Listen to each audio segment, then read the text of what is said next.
All right, what's going on, guys? All right, so I give you guys just a second, but today, what I was thinking of doing was covering some of the new, like the masking rule for filters and textures, as well as cover some of the new sort of texture options that we have, specifically these substance textures. So let's go ahead and just let's just add another biome so we don't screw up the global one real quick. And let's go ahead and add a filter. Let's just let's do some custom sculpting real quick. So we'll add a custom base shape and let's go to somewhere in the globe here. So let's use map tiler. This one we need to go ahead and flatten it. All right, so for this one, let's try somewhere here in Iceland. Forgot to change that one to none real quick. All right. Let's try somewhere pretty hilly. Maybe this alcove right here.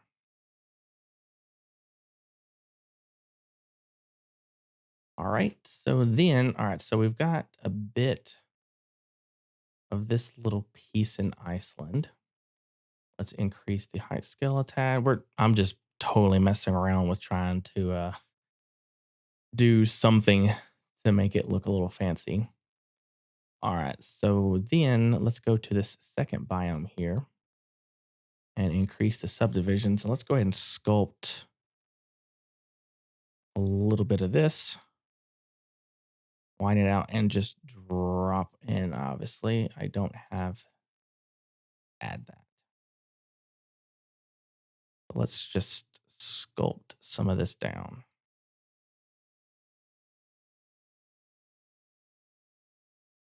so that we can have a nice a little bit more topography to work with.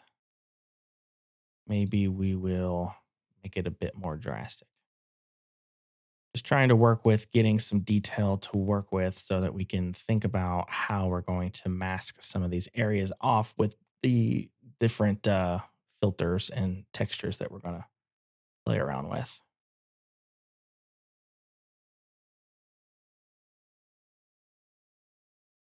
Maybe I want this one. Whoops. Be really drastic.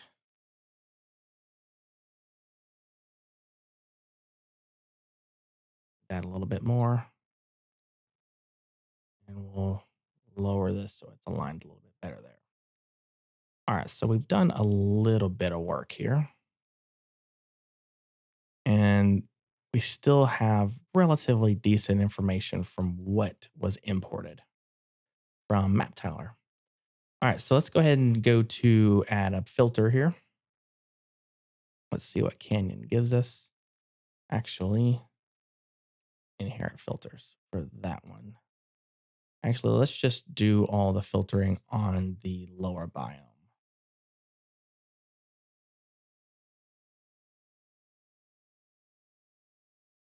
And we'll lower this so that we can have a little bit easier working environment. So if we I've learned that if you lower the sun strength and the sky strength significantly, you can kind of get some even tones like this so that the terrain isn't hidden in the shadow so much that you can actually see what you're working on. Oh, I sorry, hold on. This chat window in Twitch is a little weird. All right. Welcome. We are three guys from Iceland watching. Dude, no way. So, I absolutely love the Iceland landscape, and I'm actually prepping to do like a whole collection that's dedicated to just Iceland because it's so vast in different areas. Some of the environments, like I love the trend. I don't know why I love black sand or dark sand, and there's some areas in y'all's country that is just so fascinating to model out of. So this is a probably not a good representation of that, but we'll definitely do some more Icelandic features, and maybe we can do some of that here. What I can do is do grid simulation, but lower this threshold a little bit.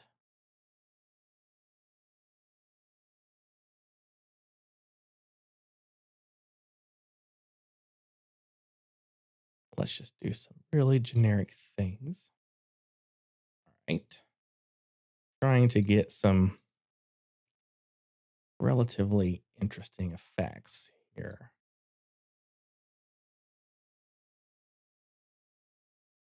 Oh, you're planning on making a moss lava scene. That sounds interesting. So is it like the lava that has solidified? Oops. Sorry for the camera movement. They've really got to fix that. I have to talk to Stefan about that and give him a hard time about camera movements being really crazy. Actually, let's take this area and really reduce it a little bit more.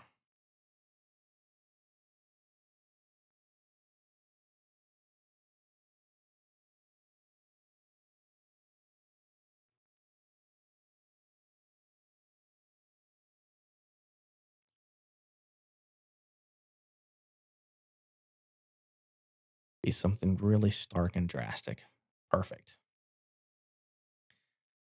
Oh yeah, there's some fascinating areas that are perfect for that kind of thing. Like I love how there's areas where it is completely flat and like this, you get these really stark, drastic, steep inclines that have all this talus erosion, like the sand just built up to the side, and it's just perfect. And you have little bits of that moss that just grow on the flat parts of the slope, which we can actually try to implement that here in a little bit.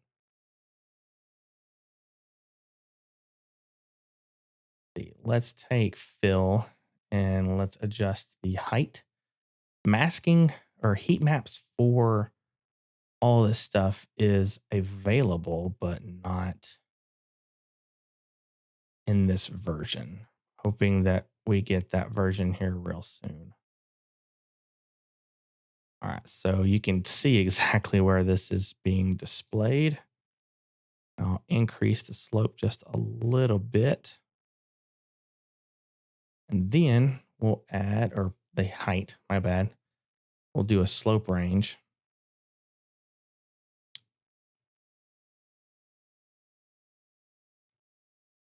And maybe I don't.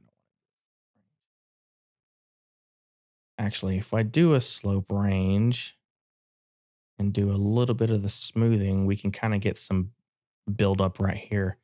And I just noticed that maybe I need to increase my resolution so much better. There we go. So a little bit of build up. And of course, we might want to add some erosion flow, but we'll do it. Let's reorient these a little bit. But this erosion flow is way too drastic. So we shall. Oh, there's one thing. Maybe I won't show that. Let's lower this a little bit. Oh, I completely removed some of that detail. Let's push this back up a tad. Yeah, there we go. And then let's make it evaporate just a little bit more and lower our strength. I'm trying to get some sense of this erosion without being too obvious. That might be a little much. Maybe we can change the angle of this to be on the side that's facing the camera. So let's turn it till get to the side that's kind of facing the camera. Again, heat maps would be so much better to see this in, but you can see the erosion happening right here. Let's hide and unhide this. See the effect. All right. So now let's do another filter to kind of showcase this masking.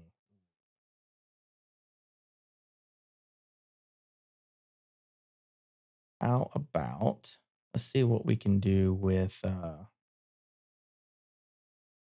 let's see what deflate looks like.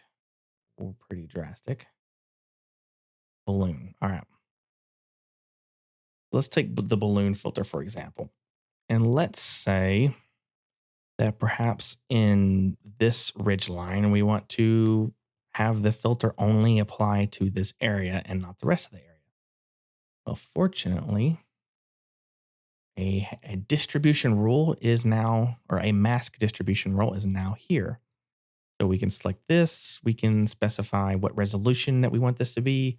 The mask resolution is literally the resolution of the mask itself. So if you're doing some really large detail, which technically we are here, we can do 512 or 1024.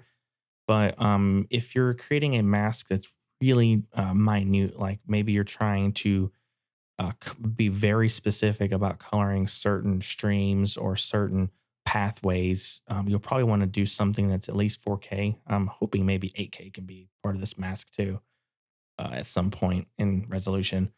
But you'll want to use a higher resolution for those really small masking details. So let's just do 1024 for now. Click Create, and it has created our mask. And right now you can see it's completely full. And we can add to this or we can subtract from it.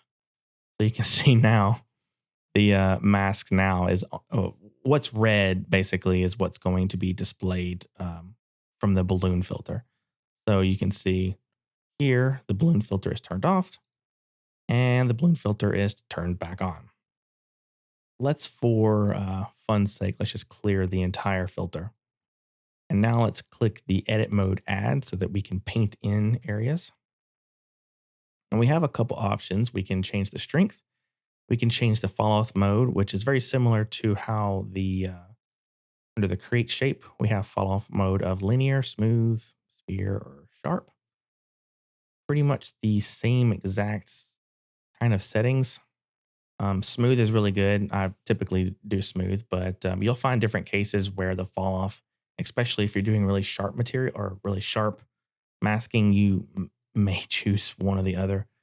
Eventually, I'm not entirely sure when it'll happen, but this text will be converted to more of a graphic understanding of what it is. And when your mouse cursor hovers over that icon, it'll display what the text is. I think maybe add and subtract might not be converted to an icon, but the linear, smooth, sphere, and sharp, those sort of functions or modes will be converted to an icon at some point. Maybe they'll give you the option to do that.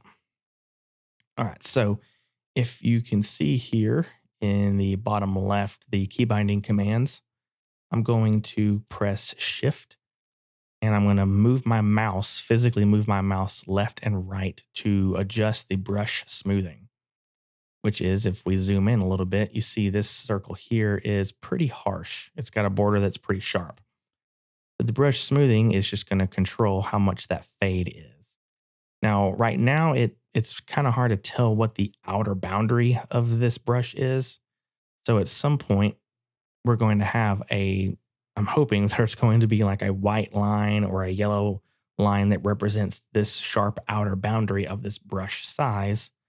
And then with a brush smoothness of 100%, you'll still see that white line that represents the outer boundary, because I've learned it does make a huge difference. Even if I were to paint right here, this boundary is touching somewhere over here. See how wide this is? The boundary of that is still right around here. So it's going to make an effect. So it would be nice to kind of know exactly where that's at. Additionally, let's do this.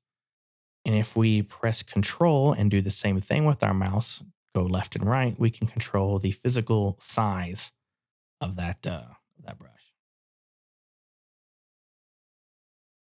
So, and the brush strength is this slider here. And there is a bug. You see, I have clicked. I'm dragging the slider of the brush strength, and it is completely painting the terrain. So that is one bug that I have noticed with this function right now. But one cool way, or not cool, but one way you can get around doing that is if you're wanting to change the slider, just make sure that the menu here is off the terrain, and then you can then change the brush strength without affecting the terrain. All right, so let's do a brush strength of around 50%. And let's make the smoothness somewhere around 68%. Why not? And then let's start to paint in where we want this mask for the balloon filter to take place. So maybe we want this particular piece here to be exactly what that filter is applying to. Now, I'm still holding down on the left mouse button right now, and the filter will not apply to the terrain until I let go of the left mouse button, basically. So if I let go, it then activates.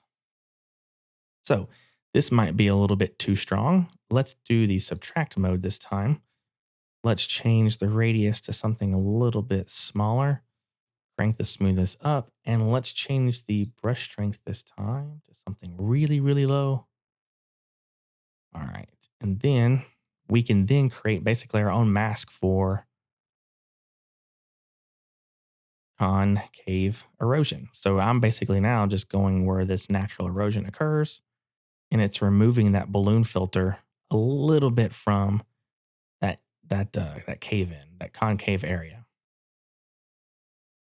You can seemingly, it's almost like another form of sculpting without actually sculpting, because the filter is what's generating the shape. You're just deciding where you want that to be. So using a combination of the balloon filter and masking, you can sort of, in a way, shape your own terrains.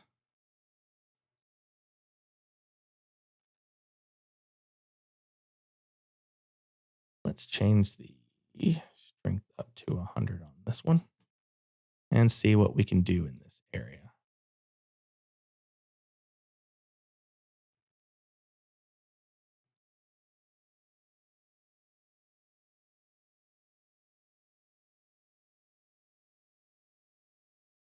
Finally awake for a stream. Yeah, I saw you in the list earlier, Kiwi. I don't think you heard me, but I was curious what time it was in New Zealand right now. Ow, that one's pretty stark. We're gonna control Z that. Let's take the brush down a little bit.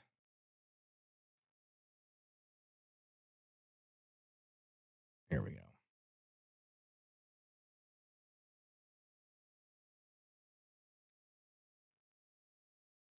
This is sort of Kiwi. This is sort of a test to see what kind of participation we can get in the evenings, because I'm gonna have to start doing these streams in the evenings now.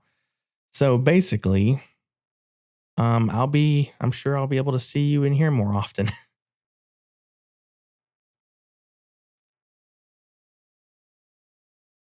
Oh, it's literally about lunchtime.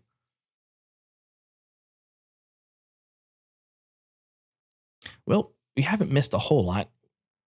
We're just showcasing using the mask distribution rule for painting in where we want the balloon filter. So again, let's turn off the balloon filter, turn it back on, and you can see it's only affecting this area where I've painted in that mask to be. Let's now change our radius to something a little bit larger.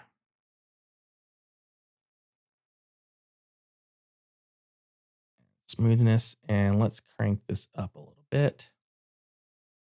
And let's just paint in.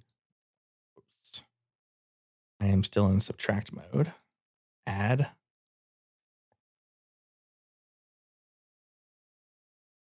We'll balloon up this ridge just a little bit.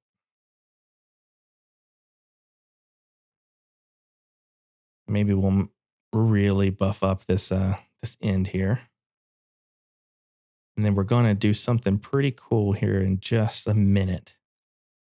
I'm going to add another filter that's going to really shape the top of this in a pretty unique way. Watching you and munching a chili tuna sandwich. A chili? Like a chili sauce tuna sandwich? That's a new one on me. Unless it's chili seasoning on a tuna sandwich. All right, let's now go to cutoff. Cutoff is going to basically literally clamp the terrain and control the upper limits and the lower limits. So if I were to keep lowering this, we can control I can basically make the top piece a little bit flat, but we're going to give it some detail back. So let's start reducing the level strengths of this a little bit so that we can hopefully get some detail back in this area.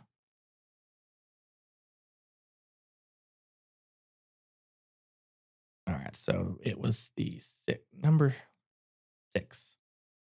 It did most of that detail for us.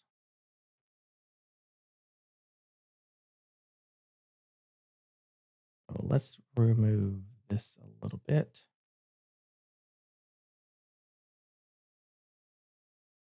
Oh, wrong way.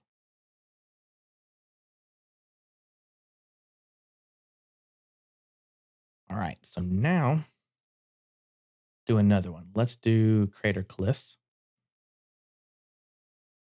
And it's not bad. Actually, let's see what, do an angled distribution for this one.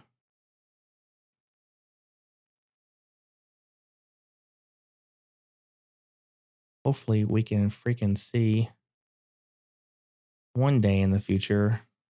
Hopefully it's really soon the heat map for where this is actually targeting. There is a trick that we could do. Hold on, let's do this neat little trick. Let's add another material, make it completely red, and we'll add an angle distribution to this guy. All right, so let's see. Let's make,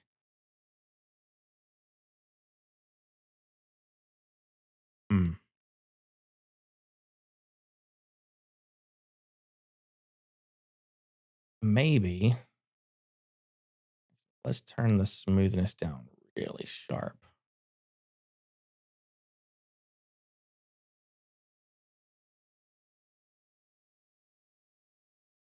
There we go. All right, let's say we want to meet these settings. All right, so we just did this as a test mask. So angle 335 and smoothness around 0.02. Let's hide that. Go back to this filter. Make sure that one's selected. So angle this to 335, roughly in the ballpark.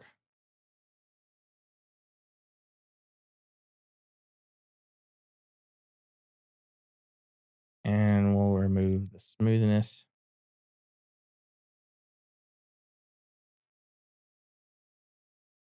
Down to 0.02. All right, so that was a quick and dirty way to get this to match up to there. So this is our makeshift heat map. It's a quick little way to get your heat map without actually having a heat map. We can get cans of sweet Thai chili tuna. That sounds really interesting.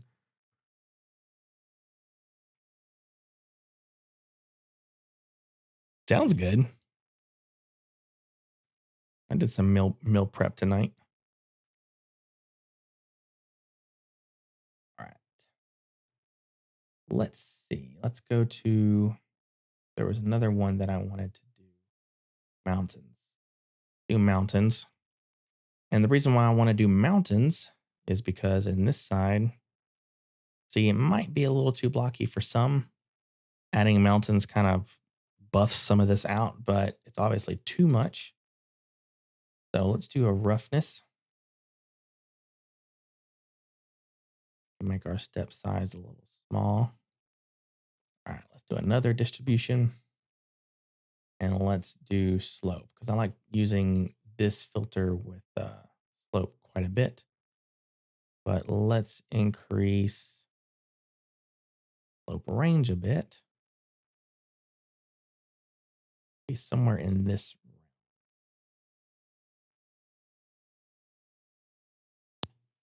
So this is really going to affect that corner quite drastically, actually. Go back here. We do the min count. Lower all these to 75%.